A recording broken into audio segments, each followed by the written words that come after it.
Bismillahirrahmanirrahim. Assalamualaikum warahmatullahi wabarakatuh. Apa kabarnya anak-anakku? Semoga kalian semua dalam keadaan sehat ya.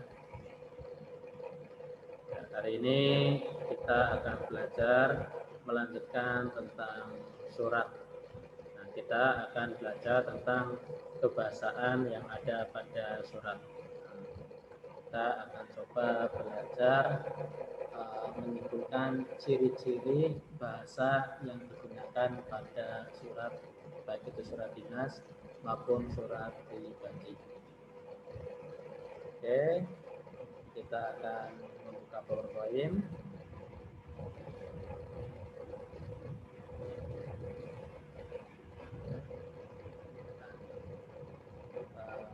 Materi kita yaitu kebahasaan surat pribadi dan surat dinas. Surat dinas dan surat pribadi. Oke. Nah, sekarang kemarin kita sudah belajar tentang mengidentifikasi informasi pada surat, kemudian struktur surat, kemudian hari ini kita akan belajar memahami ciri kebahasaan pada surat pribadi dan surat dinas. Oke, kalau kita cermati, ini ada surat dinas dan surat pribadi, masing-masing memiliki ciri tersendiri, masing-masing memiliki ciri khas. Sekarang coba perhatikan. Ini ada surat pribadi dan ini ada surat dinas. Sekarang coba sih kita pahami apa bedanya. Kalau kita perhatikan, ternyata pada surat pribadi itu pada penggunaan kata sapaan itu bersifat pribadi. Pilihan kata sapaan bersifat pribadi. Dalam hal ini menggunakan kata emotif dan ekspresif. Kemudian ciri bahasa yang kedua yaitu bahasa pada surat pribadi itu tidak formal tetapi santun. Nah, bahasanya tidak formal seperti pada surat dinas, tetapi walaupun tidak formal masih memperhatikan etika, sopan santun, seperti itu. Kemudian kalau kita perhatikan juga ragam bahasa yang digunakan pada surat pribadi itu tergantung siapa penerima surat. Nah, kalau kita perhatikan ketika surat itu ditunjukkan kepada orang tua, walaupun surat pribadi tetapi masih menggunakan bahasa yang santun, masih menggunakan bahasa yang santun. Tetapi ketika surat ini ditujukan kepada misalkan teman sebaya atau yang lebih muda, biasanya bahasa yang akan kita gunakan nanti akan berbeda penggunaan bahasanya, seperti itu. Jadi dengan orang tua kita itu cenderung lebih sopan, lebih hormat. Kemudian kalau dengan adik ya kita cenderung lebih santai, lebih friendly, seperti itu. Nah, kemudian kalau kita perhatikan lagi ciri kebahasaan pada surat pribadi itu menggunakan sapaan yang seperti orang bercakap. Menggunakan sapaan yang seperti orang bercakap. Misalkan, hai, apa kabar? Lama ya tidak ketemu. Nah, itu adalah contoh penggunaan bahasa lisan sebenarnya. Tapi ini diterapkan pada surat pribadi. Nah, kemudian pada surat pribadi itu juga menggunakan kata ganti orang pertama. Menggunakan kata ganti orang pertama dan kata ganti orang kedua untuk penerima.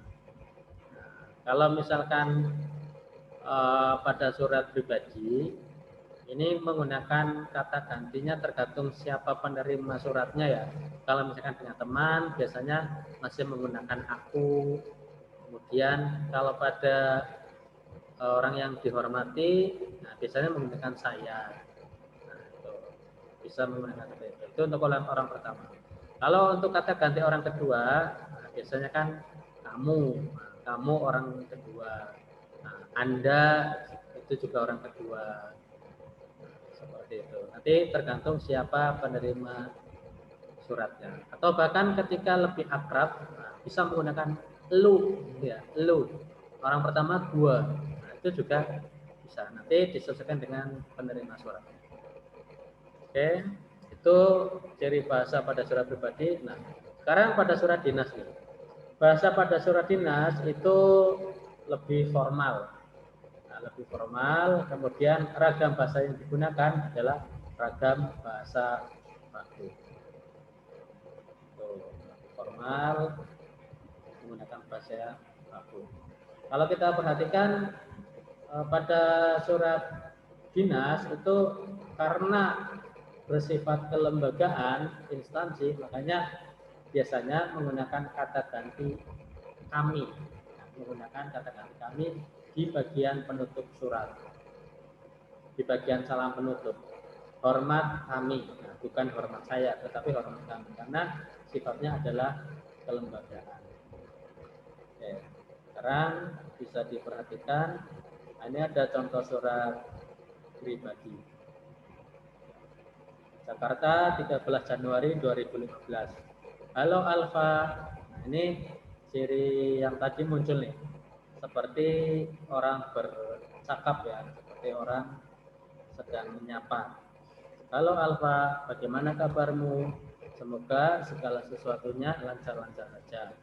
Saya sedang berpikir bagaimana caranya sekali merengkuh dayung 2-3 pulau terlampaui.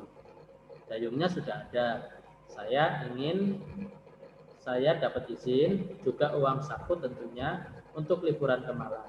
Saya ingin menikmati indahnya alam di sana. Kalau memungkinkan dan tidak keberatan, saya ingin menginap di rumahmu 4 hari saja. Selain itu, saya juga ingin kamu menemaniku ke museum transportasi. Tolong ya. Oh iya, mau kan jawab surat ini secepatnya agar saya dapat mempersiapkan segala sesuatunya atau merancang rencana baru jika belum memungkinkan liburan ke Malang. Nah, ini ada contoh surat pribadi. Nah, kalau kita perhatikan ciri-ciri yang tadi dibahas itu tampak sekali ya, menggunakan kata samaan yang ekspresif, kemudian bahasanya ya tidak formal-formal banget, tetapi santun, menggunakan kata ganti saya, mungkin karena ini teman yang dihormati, seperti itu. Menggunakan sapaan seperti orang bercakap. Ini ciri-ciri ini muncul pada surat pribadi. Nah, sekarang untuk surat dinas. Untuk surat dinas, nah ini contohnya seperti ini. Nanti bisa kalian baca sendiri. Yang jelas pada surat dinas bahasanya itu menggunakan bahasa baku. Kemudian pilihan katanya juga formal. Nah, seperti itu. Oke, itu saja yang bisa disampaikan. Terima kasih atas perhatiannya. Wassalamualaikum warahmatullahi wabarakatuh.